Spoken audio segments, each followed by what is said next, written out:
अस्सलाम वालेकुम जी, कैसे हैं आप लोग? उम्मीद करता हूँ बिल्कुल ठीक होंगे। और अगर आपने क्यूरेटर्स को अभी ज्वाइन किया है तो बहुत अच्छा काम किया है। बस छोटा सा काम आपने और ही करना है कि चैनल को सब्सक्राइब करना है, वीडियो को लाइक और शेयर करना है, और इस मल्टी डायमेंशनल अप्रोच के तहत चलने वाले प्लेटफॉर्म की एक एक वीडियो को हासिल करने के लिए बेल नोटिफिकेशन लाजमी प्रेस कीजिएगा, ताकि ये जो हम मेहनत करते हैं by introducing guests from different fields, ये मेहनत रायगा ना जाए, ज्यादा से ज्यादा लोगों तक पहुंचे।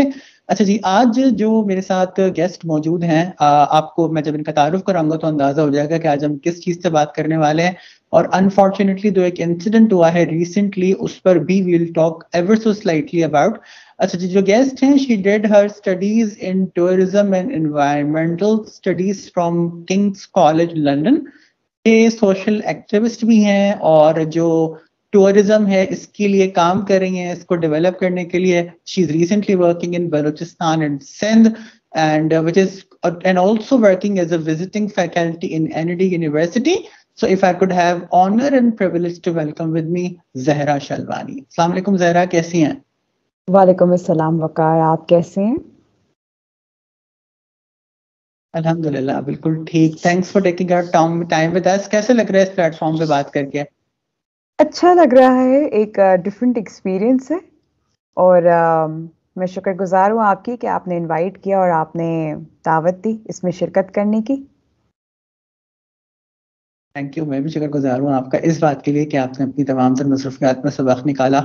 इससे पहले कि ज़हरा हम डायरेक्टली टूरिज्म और उसकी डेवलपमेंट पे आए, एक बड़ा अफसोसनाक इंसिडेंट हुआ है पाकिस्तान में। इट इज क्वाइट रीसेंट के अनफॉर्चुनेटली जो टूरिस्ट्स गए थे टूर करने मरी का, they got stuck over there due to the snowfall, और उससे कुछ कैजुअलिटीज भी हुई हैं अनफॉर्चुनेटली। तो your initial comment on to this, फिर हम बाकायदा तौर पर टूरिज्म की बात करते हैं। आई थिंक अगर हम कुछ दिन पहले की न्यूज़ हेडलाइंस फॉलो कर रहे होते तो हमारी गवर्नमेंट इस चीज़ को बहुत सेलिब्रेट कर रही थी कि हमारा जो टूरिज़्म है वो गलियात और मरी की तरफ बहुत ज़्यादा बढ़ गया है। अब देखिए, सोचने की बात यह है कि जब आपके पास पार्किंग स्पेस ही 5,000 लोगों से ज़्यादा ना हो अवेलेबल एक जगह पर, और वहाँ पे 1 लाख टूरिस्ट जा रहे हैं, तो सोचने की बात यह है कि आपका इंफ्रास्ट्रक्चर इतना रेडी है कि वो इतना बड़ा टूरिस्ट इन्फ्लक्स को केटर कर सके। आप कर दो, एयरपोर्ट तो खोल रहे हैं, उसमें कोई मसला नहीं है, अच्छी बात है, ये गवर्नमेंट की तरफ से एक अच्छा जेस्चर है कि उन इलाकों में टूरिज़्म को फ़रोग दिया जाए। लेकिन इंफ्रास्ट्रक्चर पॉइंट ऑफ व्यू से क्या आपके रोड्स तैयार हैं? गिलगित से स्कर्दो का रोड अब जाके तैयार हुआ है, वेरी रिसेंटली। ठीक है, तो सोचने की बात ये होती है कि क्वेश्चन मार्क सबसे पहला ये होता है कि infrastructure wise, sewerage management wise, waste water management wise, क्या लोकल इंफ्रास्ट्रक्चर, क्या लोकल लोग इतने एम्पावर्ड हैं कि वो इतने बड़े इन्फ्लक्स को केटर कर सकें? बहुत अच्छा सवाल उठाया आपने, और सही बात है। कुछ लोगों की भी गलती होती है हमारे कि they do not follow the guidelines which are being provided. सबको पता होता है कि इस टाइम में स्नोफॉल होता है, तो गलती अनफॉर्चुनेटली दोनों तरफ से, गवर्नमेंट की तरफ से इंफ्रास्ट्रक्चर को बेहतर करने के हवाले से है, और लोगों की तरफ से इस हवाले से है कि हमें ये रियलाइज करना चाहिए कि जब स्नोफॉल है तो इसमें हर चीज हो सकती है। तो we have to be prepare for the worst as well, well we are hoping for the best too. Tourism के हवाले से my first question to you is कि दुनिया में बहुत सारी प्लेसेस पे लोग विजिट करना चाहते हैं, लोग चाहते भी हैं, लेकिन बीइंग समवन के जिसने टूरिज्म पढ़ा है, how would you define this particular term? Is it just related to the travelling to the places जो कि एक आम आदमी जानता है, या it has got more into it? Okay, excellent question Waqar. अगर हम इनिशियल टूरिज्म ट्रेंड्स देखें 30-40 इयर्स अगो, तो टूरिज्म का जो मीनिंग था वो ये था कि हम जो है वो एक्सपेंसिव प्लेसेस पे जाएं, हम वहाँ पे बहुत पॉश होटल्स में रहें। उस वक्त इतने ना तो क्लाइमेटिक डिज़ास्टर्स का इतना ख़तरा था, ना लोगों में इतना शऊर था कि वो एक्चुअली एक रिच कल्चरल इंगेजमेंट करें लोगों के साथ। तो वो महज एक साइट सीइंग का एक शौक होता था जो कि एक सर्टेन क्लास अफोर्ड कर सकती थी। बट ओवर द इयर्स हम देखते हैं कि जिस तरह से आपकी जो है वो मिडिल क्लास ज़्यादा से ज़्यादा आगे आया है, फ्रीलांसिंग का शोबा, और जिस तरह से लोग इकोनॉमिकली फाइनेंशियली एम्पावर होते गए हैं, ख़वातीन का एक्सेस टू एजुकेशन और फाइनेंस इम्प्रूव होता गया है। हम ये देखते हैं अब करंट ट्रेंड्स के लोगों को अब ट्रैवल इसलिए करना है, पहली बात तो ये क्योंकि उनको ब्रेक चाहिए, क्योंकि जाहिर सी बात है पहले इतना ज़्यादा लोग जॉब्स में नहीं थे, अब वो जॉब्स में है। मैं ये ख़वातीन के पर्सपेक्टिव से कह रही हूँ। फिर दूसरा ये भी है कि पहले इतना इजी एक्सेस था भी नहीं, अब accessibility is not an issue. आपके पास on a daily basis fast से faster trains, efficient means of transport, better infrastructure facilities, better hotel facilities जो है ना वो आ रही हैं। कुछ ममालिक जिनके बारे में एक स्टीरियोटाइप था कि वो सेफ़ नहीं है और वहाँ पे अगर हम जाएंगे तो हमारी ज़िंदगी पे ख़तरा हो सकता है, वो आहिस्ता आहिस्ता हट रही हैं। तो बहुत सारी वजूहात है जिसकी वजह से जो टूरिज़्म की डेफिनेशन है वो काफ़ी हद तक चेंज हो गई है। अब अगर आप करंट टूरिज़्म ट्रेंड्स पढ़ें तो उसमें सबसे पहली चीज़ ये आती है कि जो आपका एक जो ग्लोबल फोकस है वो इस बात पे है कि वो इको फ्रेंडली हो, वो मौसमियात को रख कर होटल्स बनाई जाएं ताकि उसका जो कार्बन फुटप्रिंट है वो कम से कम तर हो। क्योंकि अब लोगों में वो इको कॉन्शियसनेस बहुत ज़्यादा बढ़ गई है कि अगर हम एक जगह पे जाते हैं तो हम वहाँ पे ना तो आलूदगी करें और वहाँ पे हम जैसे गए थे हम उन जगह को वैसे ही वापस छोड़ के भी आएँ। दूसरी चीज़ ये कि लोगों में अब इस चीज़ की बहुत तजस्सुस है कि हमसे मुख्तलिफ लोगों को हम जानने की कोशिश करें कि वो हमसे कैसे अलग हैं, वो कैसे रहते हैं, वो कैसे अपनी ज़िंदगियां बसर करते हैं, उनका आर्ट्स एंड क्राफ्ट्स क्या है, उनका खाना क्या है। तो आप देखते हैं कि आजकल बहुत ज़्यादा फूड टूरिज़्म बढ़ गया है, डेस्टिनेशन वेडिंग्स का बहुत रुझान है कि हम दूसरे मुल्क में जाके शादी करें और वो सारी रिचुअलिस्टिक अंदाज से हम करें। ये चीज़ें लोगों को बहुत फैसिनेट करती हैं। नोइंग अबाउट अदर्स, पहले अस वर्सेस देम बहुत था, पहले डिवाइड एंड रूल डिविजन्स बहुत था। अब लोगों में ये है कि नहीं हम सीखें कि दूसरे लोग किस तरह से रहते हैं। अब एक आजकल एक और नई चर्चा है कि जी इंडिजिनस नॉलेज को हम टैप करें। जो लोग एक सर्टेन एनवायरनमेंट में, एक सर्टेन कम्युनिटी में हजारों सालों से रह रहे हैं, हम उनके साथ टाइम स्पेंड करें और हम जाने कि वो किस तरह से रह रहे हैं। तो जैसे अगर आप अफ्रीका में, ईस्ट अफ्रीका वाले एरिया को अगर आप एक्सप्लोर करें जिसमें केनिया, युगांडा, तंजानिया आता है, तो वहाँ पे एक ट्राइब है जिसको हम मसाई मारा कहते हैं। उसका टूरिज्म बहुत बढ़ गया है पिछले कुछ सालों में, बल्कि मैं कहूँगी आराम से कुछ 15-20 ईयर्स में। अब ये चीज़ें आहिस्ता आहिस्ता पाकिस्तान में भी प्रमोट हो रही हैं क्योंकि हमारे लोगों को पता चल गया है कि इसकी इसकी डिमांड है, इसका पोटेंशियल है और होना भी चाहिए। क्योंकि अगर पाकिस्तान एक बहुत डाइवर्स मुल्क है बहुत सारी चीज़ों में, हम culturally, religiously, linguistically, ethnicity wise बहुत मुख्तलिफ हैं। और जब हम इतने मुख्तलिफ हैं और हम इतने डाइवर्स पॉपुलेशन है हमारी, तो इसको हमें कैश करना चाहिए, इसको हमें अप्रिशिएट करना चाहिए और इसको सही तरीके से हमें प्रमोट करना चाहिए ताकि जब बाहर के लोग यहाँ आए तो वो जान सकें कि एक जो सिंगुलर नोशन प्रमोट किया जाता है पाकिस्तान के बारे में, वो ऐसा नहीं है। ये एक बहुत बहुत डाइवर्स मुल्क है ज्योग्राफी वाइज भी। सही। क्रॉस कल्चरल इंटरेक्शन की आपने बड़ी अच्छी बात कही ड्यूरिंग दिस डिस्कशन कि टूरिज्म जो है वो क्रॉस कल्चरल इंटरेक्शन को बड़ा फरोग देता है। क्या समझती हैं किसी भी फर्द की कैरेक्टर बिल्डिंग में क्रॉस कल्चरल इंटरेक्शन जो स्पेशली हम टूरिज्म के जरिए हासिल करते हैं ना, जो कल्चर्स की नॉर्म्स होती हैं दूसरों की, what do you think how much a role which is specially being played by tourism in promoting cross cultural interaction? वकार, तो इसका मैं सिर्फ ये जवाब दूंगी कि देखें, मैंने ये पर्सनली फील किया था कि जितना आप लोगों से बैठ के सीखते हैं, उनसे डायलॉग करके सीखते हैं, उनसे क्वेश्चन एंड आंसर करके सीखते हैं, एक जो वो एक सेंस ऑफ तजस्सुस है ना कि मैं जानूं कि ये जो बंदा है मेरे सामने, ये इसकी इसकी कहानी क्या है, इसकी क्या दास्तान है, ये कहाँ से आ रहा है और इसका लोगों को देखने का या ममालिक को देखने का पर्सपेक्टिव क्या है। ये चीज़ मैंने खुद सफ़र करके बहुत ज़्यादा सीखी है। तो ट्रैवलिंग मेरे लिए एक बहुत बड़ा आई ओपनर रही है, इंटरनली भी और एक्सटर्नली भी, इस तरह से कि मैंने ट्रैवल करके अपने आप को जाना है। जो मैं शायद नहीं जान पाती कि मैं क्या हूँ बहैसियत एक इंसान, अगर मैं सफ़र नहीं करती। और बिल्कुल उसी तरीके से जितना जितना मैंने लोगों से बैठ के सीखा है, मुझे वो चीज़ बहुत आई ओपनिंग लगी है, क्योंकि मीडिया में और यूजुअली जब आप लोगों से इतना इंटरेक्शन नहीं करते, आपको नहीं पता होता कि दुनिया असल में है क्या। तो आपके ना सिर्फ बहुत सारे हम्म। स्टीरियोटाइप्स टूटते हैं, बल्कि आप दूसरों को अप्रिशिएट करना सीखना शुरू करते हैं। आपके अंदर जो है ना ह्यूमैनिटेरियन वैल्यूज इनकलकेट होना शुरू हो जाती हैं। आप फिर इंसानी नातों पर आके आप सोचना शुरू करते हैं कि at the end of the day वो जो एक ह्यूमैनिटेरियन वैल्यूज हैं कि वो इंसान में, मतलब उस इंसान और मुझ में कोई फ़र्क नहीं है। हम बस डिफरेंट रेसेस, कल्चर्स, सिविलाइजेशंस का हिस्सा रहे हैं, लेकिन बुनियादी तौर पे है हम इंसान ही। तो ये आपको एक बहुत एम्पैथेटिक, आपको एक बहुत हम्बल इंडिविजुअल बनाता है। तो मैं ये समझती हूँ कि ट्रैवलिंग उस हिसाब से इसलिए भी अच्छी है, क्योंकि आप ना सिर्फ बहुत कुछ सीखते हैं, बल्कि जो चीज़ें आपको सिखाई जा रही होती हैं आपके माशरे से में, या आपके मीडिया में, आपके माँ बाप जो आपको सिखाते हैं, वो आप जब लोगों से बैठ के सीखते हैं तो आपको समझ में आता है कि कितनी चीज़ें आपको बायस्ड सिखाई जा रही हैं, और कितने स्टीरियोटाइप्स ऐसे होते हैं जो ख़त्म हो रहे हम्म। होते हैं जब आप लोगों के साथ बैठ के सिर्फ उनसे बात कर रहे होते हैं। तो इसीलिए मैं स्टोरी टेलिंग की बहुत प्री फेवर में सपोजिशंस हूँ। भी काफी।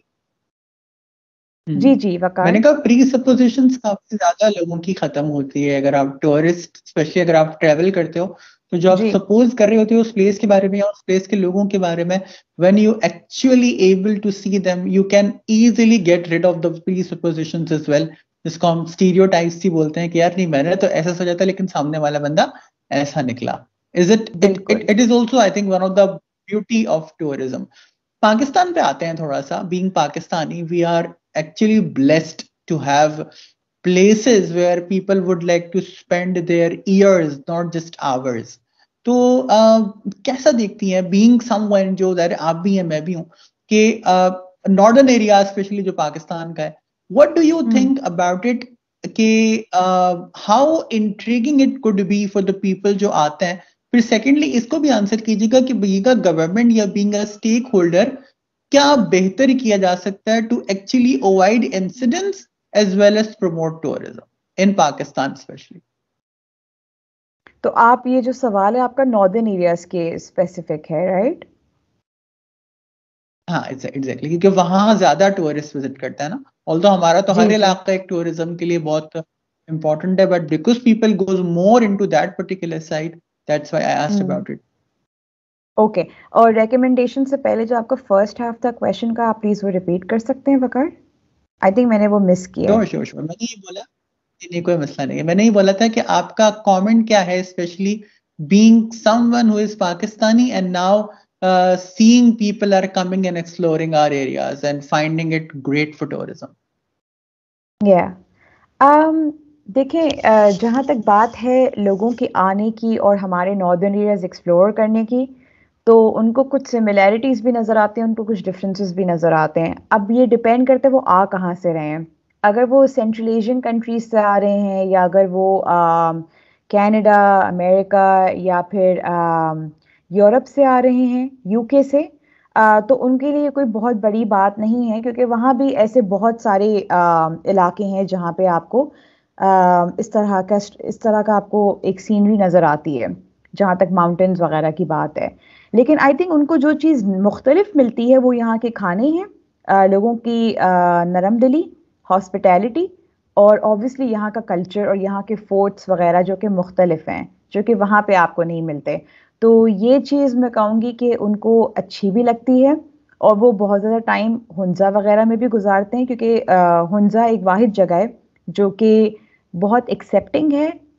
वहाँ पे आपका जो लिटरेसी रेट्स हैं वो बहुत हाई हैं, और आपकी चूँकि ट्रैकिंग वगैरह के लिए जो अक्सर लोगों की एक वो होते ड्रीम होता है कि मैं मरने से पहले इतने माउंटेन्स को मैं क्लाइंब कर लूँ, तो अक्सर वो बेशतर हमें वही लोग ज़्यादा नज़र आ रहे होते हैं इन इलाकों में, जिनका पर्पस ही होता है कि हम, मतलब बड़े से बड़े पहाड़ को हम जो है वो क्लाइंब करें और हम अपना वर्ल्ड रिकॉर्ड बनाएं। तो क्लाइंबर्स, ट्रैकर्स, हाइकर्स की बहुत ज़्यादा इन्फ्लक्स है पाकिस्तान में in relation to foreigners for the northern areas. Sightseeing के लिए आते हैं हमारे पास, पर वो और एरियाज से आते हैं, जैसे Japan, China, Thailand, in Malaysia, आजकल मलेशिया से काफ़ी लोग आ रहे हैं। तो ये जो एरिया है साउथ ईस्ट एशिया वाला जो चंक है, वो ज़्यादातर साइट सीइंग के लिए आ रहा होता है। आपका यूरोपियन यूनियन का area, UK, Canada, US, Australia, इस यहाँ से जो हमारे पास इन्फ्लक्स आ रहे हैं वो बेसिकली हाइकिंग, ट्रैकिंग और एडवेंचरस स्पोर्ट्स के लिए आ रहे हैं। सही। और अब बिफोर वी एंड, आप what would you suggest your government as far as the infrastructure and promotion of tourism is concern? Excellent question. देखिए, ऑलरेडी काफ़ी काम हो रहा है कैंप साइट्स को डेवलप करने में। उस दिन ही मैं पढ़ रही थी कि इस्लामाबाद से करीब एक जगह है जहाँ पे इन्होंने वुड्स का सारा कुछ स्ट्रक्चर क्रिएट किया है कि वो कम्प्लीटली एक इको फ्रेंडली तरीके से आप वहाँ पर रुकें। वो एक अकोमोडेशन फैसिलिटी है जो कि सेटअप हुई हुई है वहाँ पे, एंड देन आप वहाँ पे टाइम स्पेंड करें वुड्स में और आप वापस आएँ। तो काम इंफ्रास्ट्रक्चर के हिसाब से हो रहा है, लेकिन मैं ये कहूँगी कि मुझे मुझे जो बुनियादी मसला लगता है वो है कोऑर्डिनेशन का।